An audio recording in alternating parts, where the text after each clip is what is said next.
And Tess is extremely experienced in this area. She's worked with the FTSE 100 companies on the international scene, done a lot of work in Europe, South America, by actually being here in Australia and talking about diversity, it's probably one of the toughest nuts to crack, really. So please, Tess, can you come up and share with us today? Thank you very much. Good morning, everybody. Thank you very much for making me feel welcome. Those of you who stayed in the room, that is. I'd just like to start actually on a serious note, just contrast to what you've just been through. But somebody approached me in the corridor, I think Bruce approached me in the corridor, and he quite rightly made a point which made me feel very ashamed of myself, which is easily done because I'm an Irish Catholic. So guilt is something I have to live with. But he made the point that at 9 o'clock this morning, when we all opened with our presentations, somebody was being hanged in Singapore. So I just think it's really important that we acknowledge that. We're all here in a certain cocooned world right now, but outside of their reality is still happening. In my keynote speech on Wednesday, I made the point that marketing plays a pivotal role in aligning diversity and inclusion in organisations, in aligning the message, linking your brand with your values, and how that's then disseminated through your marketing and your advertising and your PR, etc. I thought, what have I got? 45 minutes, less than that if you all fall asleep. Yeah, thank you. I'll hold you to that. It's not a great deal of time, and there's not a lot you can cover in that time. And also, I'm mindful of the fact that you've been talked at a lot for the past 2 days. And I'm also mindful of the fact that in this room we have a whole lot of people with fantastic experience that I want to hear about too. So I positioned this to be quite an interactive session. Not going to talk at you too much. The slides I'm going to take us through, I'm just going to take us through some case examples. And this is the kind of thing I do if I only have 45 minutes with the marketing department, for example. And just recently I went into and used these slides with a marketing department of a global marketing department of a FTSE 100 company who really screwed up and got it wrong big time and completely undermined before I went in. It really undermined the whole message of diversity that an organisation was doing really well, and they couldn't quite get why. Their scalps were being sought by the global head of diversity, and my reaction was, hang on a second here, these people made mistakes because this is not on their radar. They're not aware, they're not aligned, they're not even thinking about it. What we have to do is go in there and start trying to raise that level of self-awareness, and using these slides was extremely powerful in watching pennies drop, eyes light up, because when you show cumulative things together, it's hard not to see the impact they have. So that's what I'm proposing to do now. So follow with me. Can everyone see those? Looks a bit. Yeah. Yes, but is the vision? Is it visible? Is it visible to people? Okay. This is on Wednesday. Anyone who was there on Wednesday, I showed this slide, so I'm not going to labour that point. That was the example of. Was everyone here on Wednesday? Okay. Well, so to be inclusive, I'll just briefly tell you that was. These are 3 of 7 images that Deutsche Bank released in the Financial Times and in The Economist, which I call them the Superman series. And they served really to undermine all the good work that was taking place in Deutsche Bank to recruit women into the organisation. In any banking organisation, you're going to struggle to get women in there. But Deutsche Bank had done really good work trying to get women into organisation. And then this came out. And it seriously undermined people's morale and confidence in a number of different ways. The recruitment people who'd worked very closely with the marketing department and felt very aligned and very proud of themselves in using images that were inclusive to attract women, then see in their recruitment processes, seeing this happen really undermined their morale, and they complained about it. Nothing happened. Women in the organisation were really offended by these advertisements and complained, and nothing happened. The diversity department, the head of diversity, was the first person to complain, and nothing was done about it. It was only until I used these as an example of what not to do in the Financial Times that something happened. Straight away, the CEO got involved, and within a very short time, there was a new head of marketing, global marketing. And as I said on Wednesday, my conscience is clear. But I was aware that all of these other things had happened and that nobody was taking any notice. So it had a huge knock-on effect, as did this little beauty. And these are all recent. You know, they're not old. This is not from the 1970s. It's very recent. And that was an advertisement. Can everyone see that? Whip your expenses into shape. So that was a sort of Miss Whiplash thing. And that was an advertisement that was placed in Economist, not The Economist, but an Economist magazine, finance magazine. What are your reactions when you see that? Sorry? What is it actually for? It's for software that you can use to easily organize your expenses. It's a software company. Sorry, Eric? It's inappropriate, you think? Anyone else? Yeah? Yeah? You feel offended? Yeah. Insulted, offended. Yeah, absolutely. And behind you? Oh, no, sorry. Here? Extremely lazy, creative. Absolutely. Absolutely. That was my reaction, as well as the offended bit. But yet lazy. Not very bright, not very creative. Very 1970s, actually. It's value gets the value of the product. It makes it really look like a great camera. And for that market, you want to be very savvy. Absolutely. Crap. Absolutely. Absolutely. Just crass. Yeah. Right. No. Right. Yeah. Yeah. Yeah. Yeah. Yeah. Population of people. But you know what's interesting about this? It would have been impossible for you to avert your eyes. It was positioned at the back of the magazine. So the complaints came in to the edition, and obviously you can imagine there was predominantly male readership, so they thought that was okay. But actually, the letters of complaint that came in were from men who said, "What the hell? I take this with me on the train, on the underground to read when I'm working, and I'm ashamed. I have to rip it out. Or at home, my children will see this. What message is that going to give?"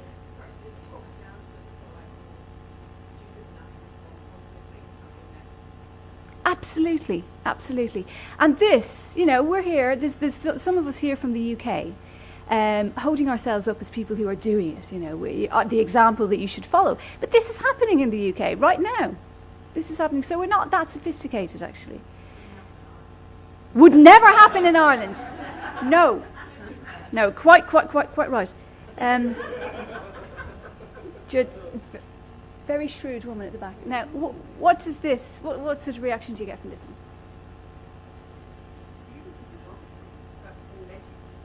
What message? Beautiful photography, that's a poor message.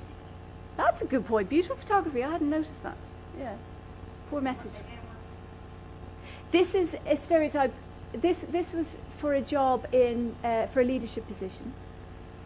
And the requirements were someone who was powerful, control, and flexibility. And male, yeah. When I phoned up the people who do this, as I often do, to say, "Do you know what you're doing?" They would say to me, "What's your problem? You're a diversity consultant. You should appreciate it's a black man. You should be grateful." So what is significant about placing a black man in that image? What stereotype does it reinforce? Yeah. Sorry? Black athlete. What stereotype do we have around black people? Physical prowess. Good at sports, good in the music industry, not in the business world. So they're using an old hat, very derogatory stereotype with regard to race in that. And that's an organisation who thought they were getting the diversity bit. Okay, I'm going to show some more. Yeah.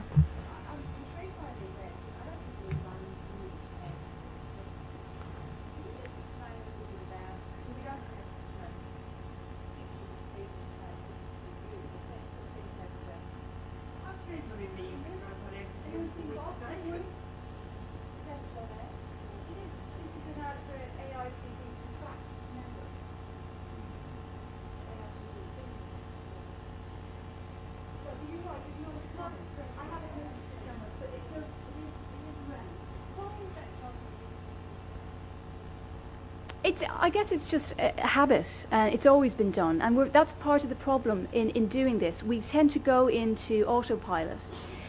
Bless you.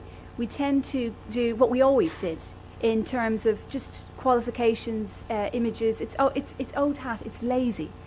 We've always done it, so it doesn't occur to anyone to do it differently.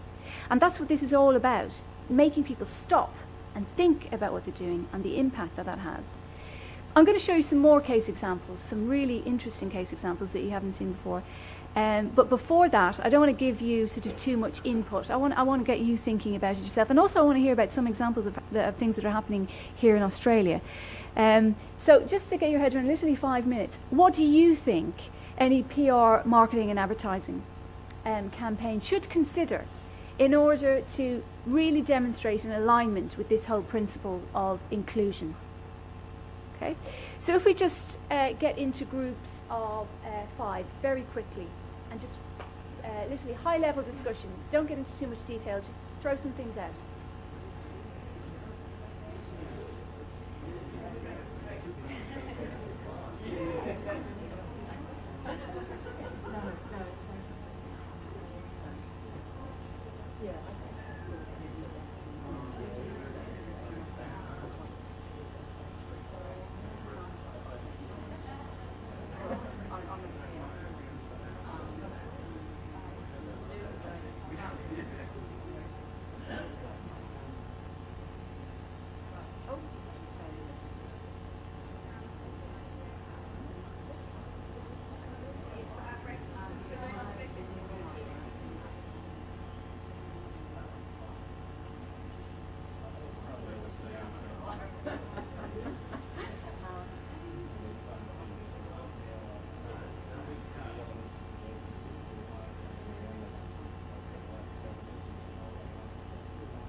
Right, right.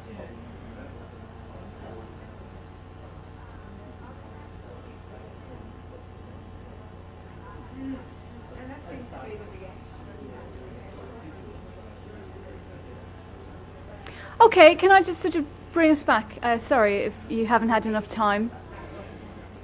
That's just another thing for me to feel guilty about. But can I just take some just high-level ideas of things that came out, just briefly? Not detail, but sort of just throw some things at me. One at a time.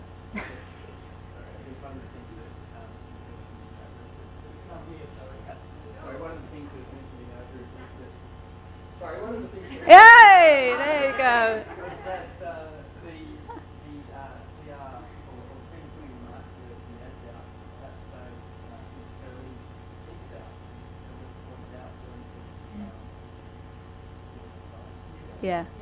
Yeah. Cringe-worthy. Yeah, they cringe. Yeah. Absolutely. Good point. Yes. What do you mean? Our group discussed the idea that good communications first is targeted. Yeah.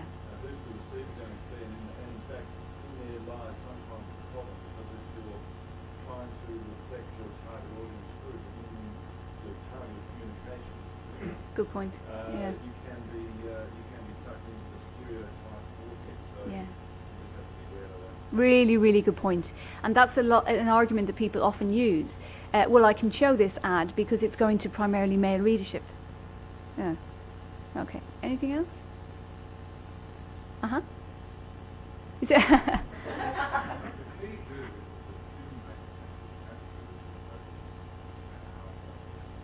Yes. Yeah. Yeah.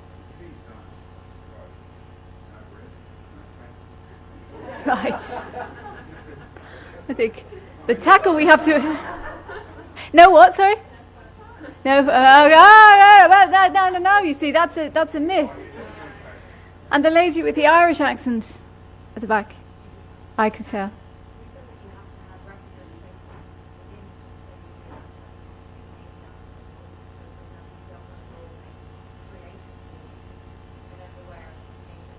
Absolutely right. Absolutely right.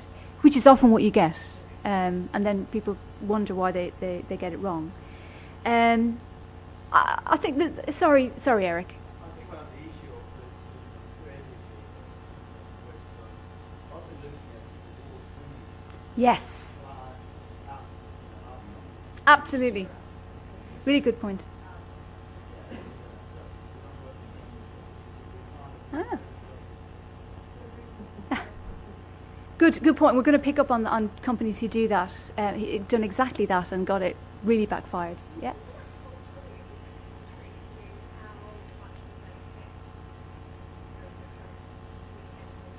Oh, hugely. I mean, if we were to discuss this on a global level, we could be here, with a whole other set of PowerPoints. Everything from naming a brand and how that translates into a different language. Like in South America, they produced a car that was imported. It was a Fiat type car, and they called it Nova. Well, Nova in South America means it doesn't go, doesn't work. So all sorts of things like that, huge marketing and PR blunders, because of a lack of connection with this whole subject and the importance of health checking things. Yeah.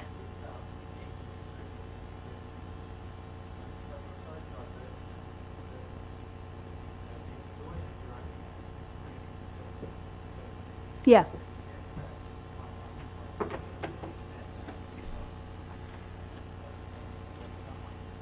Yeah. That's the key. It's hard to find a balance, but what it requires of you is creativity and innovation. And what's this whole job supposed to be about anyway? Creativity and innovation. So yes, it's the harder route rather than going the old hat safe routes, the things that you find funny, and actually putting your thinking hat on, being a bit more creative, being a bit different.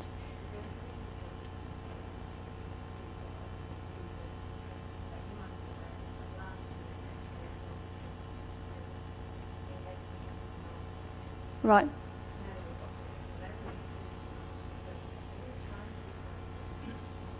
Yeah. Right. Good point. First one I'm going to start off with, I am going to unashamedly retrieve the term politically correct. Politically, it's absolutely fine to be politically correct. There's nothing wrong with political correctness. The media have portrayed political correctness as a derogatory term.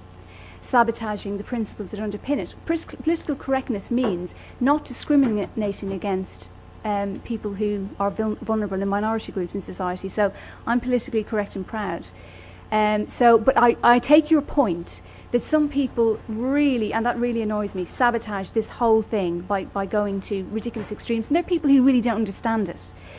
So they just think, okay, we'll ban black sheep from schools. You know, for example, the nursery rhyme. Blackboard needs to be called a whiteboard. You know, you're absolutely right. You can take things to extremes, and it's just silly because there's no underlying meaning there to be, precious about.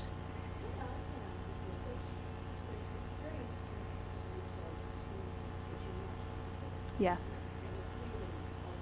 Yeah. Yeah. Yeah.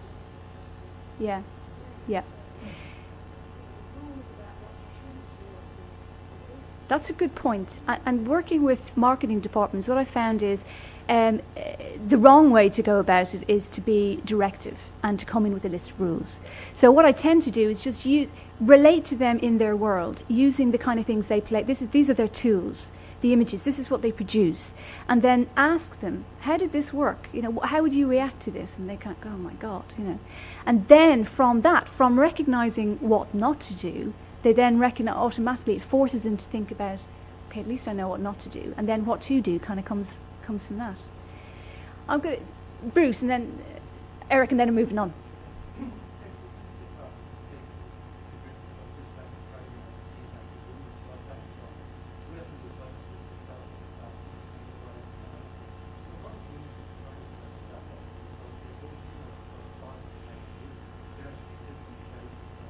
Absolutely.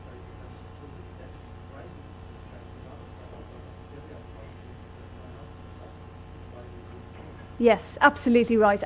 That's a really good point, because I think the Dove ads are a really good example of things that have worked really, really well. They've been hugely successful in the UK for precisely that reason. The woman's body is not being used sexually in those ads. It's not a model with enhanced boobs put into a skimpy bikini for the purpose of selling a perfect body. It is imperfection, and it's about humanity. So it's not gratuitous, and that's crucial. It's not gratuitous nakedness. It's showing flaws, which is great. Eric? Yeah, celebrate it. Yeah, celebrate it. Yeah. How often do women see imperfect, flawed women around? You know, we're bombarded with stereotypes of perfection, which is part of the marketing world, throwing at us what we should look like, so we'll buy products that make us look younger, etc. Eric?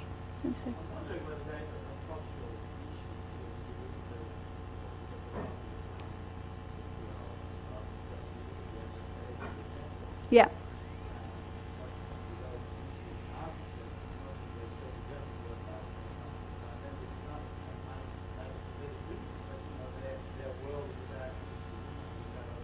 Absolutely.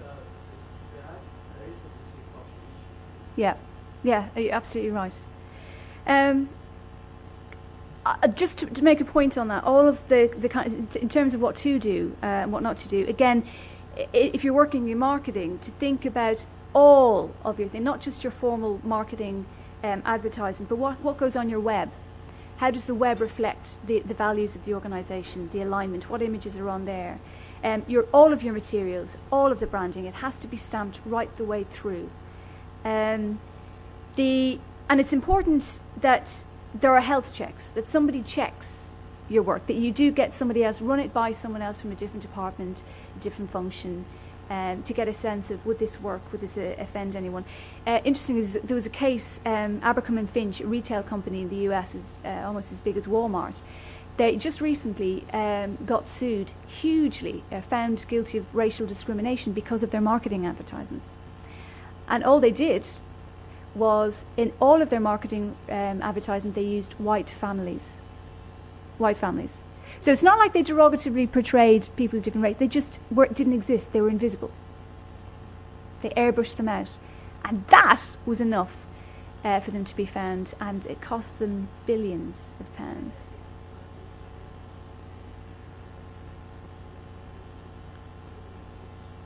Tokenistic, yeah. Which is absolutely right. That's just as cringeworthy. Tokenistic stuff. So it really does involve being a bit more creative, not just the faces, but being a bit more creative about how to do things. I'm going to move us on, but the other point I'd like to make is an industry that gets very stuck. If I take Vodafone as an example, I worked with O2 in the UK a couple of years ago and did some focus groups and found that the organisation really, all their advertising and marketing was focused on a youth market. And I came in as an outsider and challenged that, and I said, hang on a sec, there's a whole pool out there that you're missing. The over 50s have the biggest disposable income in the UK, and you're missing out on that. I know my mother-in-law needs a mobile phone for safety reasons, but she doesn't know how to use it. So I was having conversations with them about, having in their shops inductions for older people who get terribly intimidated by mobile phones, and that if you could do that and reach out to older customers, you'd be ahead of the game. They couldn't see it. Just too big a leap for them. No, it's the young people who use them. It's young people. That's our market, Tess. You don't know what you're talking about. Just a couple of months ago, 2 years on, I heard the CEO of Vodafone on the radio saying, guess what? We've just tapped in to the over 50 market, the retired market, and wow, our sales have gone through the roof. Fantastic. No one else is doing that. Aren't we great? Yeah, okay. Absolutely. Yeah. Absolutely. But that for me highlights, because this particular marketing department was consisted of a very homogeneous group of young people who just could not get it. They couldn't make that leap to the other customer, and therefore they missed completely that market segment completely, which is a real shame. I'm going to take us very briefly through a couple of case studies. This was a real what turns businessmen on, domination. This was the case study on Wednesday.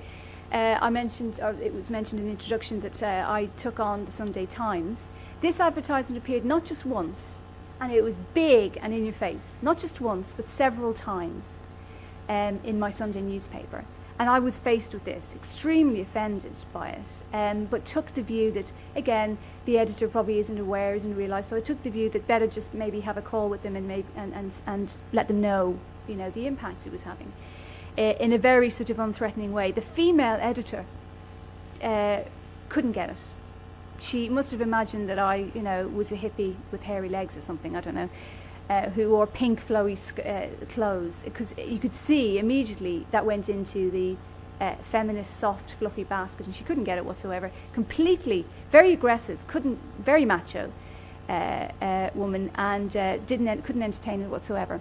As a result of which, I started a campaign, ran it by other people to see if if it was just me or if other people felt the same way. Huge reaction from men as well as women. Again, men as well as women are offended by this. So any idea that you have in marketing that you're doing this to a male audience, therefore it's okay, that's not going to work. Men as well as women are offended by this stuff. We got a huge amount of complaints into the Advertising Standards Authority. And I'm told very difficult to win, because on the boards of the Advertising Standards Authority is the guy who runs the Sunday Times. But we won. We won the case. But it was hard work and painful, particularly for them, because now that is on record forever against them. It's a mark against them in terms of sexist stuff, and they really don't want that, and that their shareholders will hold them to account for that. It's really not good for them, and it could have been so easily avoided just by taking feedback, or even better, before you put it out, send it around, get a bit of feedback internally, test it internally before you put it out at all. This one, can you see it? From where I'm standing, it looks a bit blurred. Can you see it back there? What this says, it descends from the heavens and ironically unleashes hell. Now, you probably can't see this, but this was a launch, a Boeing launch. Boeing and Bell were launching a new military helicopter. And they put this in the Armed Forces magazine, and it shows pictures of the helicopter hovering over a mosque. Unbelievable. At a time when things are so sensitive, it's a direct attack, a direct conflation of Islam and terrorism, which the media already do quite a lot of. This was they tried to pull it once the CEO saw it and thought, oh my God, who sanctioned that? And again, it was a loose cannon marketing department. Just thought, brilliant, cool idea. Aren't we so clever? Groupthink. We're such clever guys. Really funny guys. Massively backfired. Got terrible press all over the place in the US. And our weapons of mass distraction. That was that's very, very recent, and that was EasyJet. Again, a very young marketing department thought this was very funny, very clever. I'm sure they just patted themselves on the back. But it resulted in major uproar in the UK, and advertising standards insisted that they pull it, and it was held up. It was mocked in The Economist, precisely for the reason you pointed out, saying this is marketing at its worst. This is lazy, sloppy marketing, and sex doesn't sell, and that was hugely embarrassing for the organisation. This is a Tate and Lyle picture, and it's the. Let me see if I can see what it says. Tate and Lyle. Whatever the occasion, our new strip will make Tate and Lyle stand out. And you've got a naked woman stripping going onto a cricket field, if you can see that or not. So they tried to obscure in whatever way they could to try and get a naked woman in the picture. And that was on their website for anyone to see. Ford's done a great deal of work on diversity, trying to retrieve their reputation for their race blunders. And they produced this just about a year ago. There was another picture of her wearing just underwear, and that resulted in a huge amount of complaints and set Ford back in the news, not for racism this time, but sexism. So, see if you can beat our record. This is an insurance company, and they thought this was just in last week's Economist, and they thought that this was appropriate. That's a shame. The lighting is bad. Okay, it's the amazing figure behind the dress. It's an insurance company, so they're trying to tell you that they're good with figures. But so it just goes to show the lengths some people will go to try and use women in a very derogatory way. And again, that produced a lot of complaints. But it was only last week, so it's very, very sad. Now, some of you mentioned the people getting awards. Just excuse me, sorry. No, I wonder if somebody at the back wouldn't mind trying. Tom. We're having trouble seeing the images. I wonder if someone could turn the lights off, just so as we can see this image. Oh, right. Thanks, Tom. It's a shame you can't see these, because these are examples. These three pictures here won awards. Two of them won awards. And within okay, good. These were images. These two on the right here were images that we used for a marketing and advertising agency, were paid by a charity. A significant portion of their budget was given to this agency to come up with an advertisement that would recruit black mentors for young black boys, so that they wouldn't lose their way, maybe vulnerable boys in society. So they wanted to attract black professionals and men to mentor these young boys. And this is the advertisement they came up with. When I grow up, I want to be a dealer. That's that one. And then underneath at the bottom you see, got any better ideas? So there's a picture of two black children in terrible conditions, saying their aspirations are to be a dealer. And the other one is, when I'm a bit older, I want to go thieving with my brothers. Got any better ideas? So, and the idea, there's supposed to be a twist that people think, yes, that's ironic, I see that, yes, I'll go and save them and be a mentor. But actually, it completely backfired. And the black men they were trying to attract to mentor were completely outraged, offended by it, and complaints to the ASA meant they had to pull it. These were advertisements that won prizes in the marketing and advertising industry. Sorry.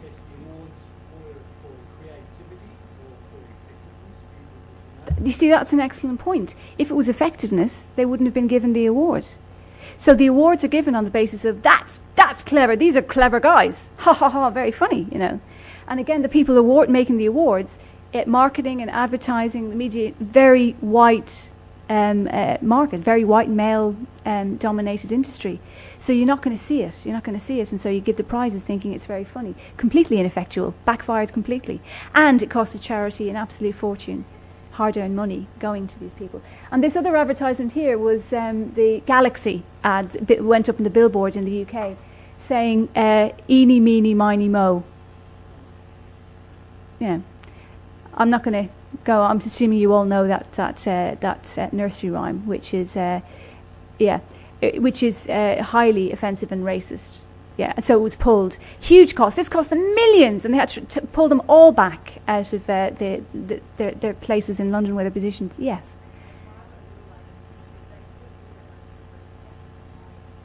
Ah, okay. That's so much better. That is so much better. Okay. Good stories, just briefly. I think it's really important to say some companies do this really, really well. HSBC, if you've seen, anyone who's seen those ads, they're really good at getting the cultural, cross-cultural stuff, sensitivities. Also the Halifax in the UK use their own employees. A black bank manager who's become an icon in the UK. He's just an employee that they used in their advertising. It's really effective. JP Morgan, I think it was, who tapped into their gay employee network in the US, I hasten to add, and they really recognised there was a missed market opportunity in the pink pound, the pink dollar, I beg your pardon, and tapped into their gay network and said, we want to really attract more employees who are gay so that then we can get the word out in the gay community and maybe then get customers. So they came up with they wanted to recruit a good, catchy recruitment campaign slogan, and the network came up with "Careers for Queers." Fantastically successful, really. I'm not sure it would work in the UK, but it definitely worked in the US. It fitted that culture, and it came from the community that they were attracted to, and that's really clever. That's smart. Really smart. Go direct. Find out from the population that you're trying to attract how they would feel about that. Yeah. Yeah. Yeah. And that's why I say it wouldn't work everywhere. It wouldn't work in the UK. It wouldn't work in Ireland. I'm not sure it would work anywhere outside the US, to be honest. But in the US it worked because the gay community felt that, because it's targeted at the gay community, weren't offended by it. It's possible that other people would have been offended by it, but then that's a judgment call you have to make, isn't it, in marketing? There's always that risk, but all you can do is try and minimise your risk and be clever and inclusive about how you minimise your risk. Then you can stand up and justify it. It's when you haven't gone through any health checks that you're really, really vulnerable. And finally, B&Q, I mentioned the example on Wednesday, so I'm not going to go into it in too much detail now, just to say that they've done fantastic work on age and disability, and because they've done fantastic work inside their organisation, it's paid dividends in their marketing and advertising, with free slots on the news at 10, for example, when one of their employees celebrated his 90th birthday. And that's an organisation that's really got the age and disability strand of diversity into all of their marketing materials. Everything that they do, they have that strand, and it's really paid off. That's an organisation, if you've got a choice of do-it-yourself stores to go to, most will say, I'm going to go to B&Q because I know they're an inclusive organisation. How do you know that? Because their marketing tells us it's aligned. I'm going to, Bruce, I'll take your question and then I'll finish, because I'm getting between you and your coffee break and it's been a long morning, so thank you.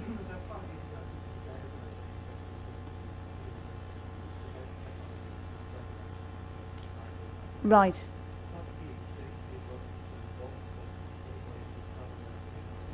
Yeah.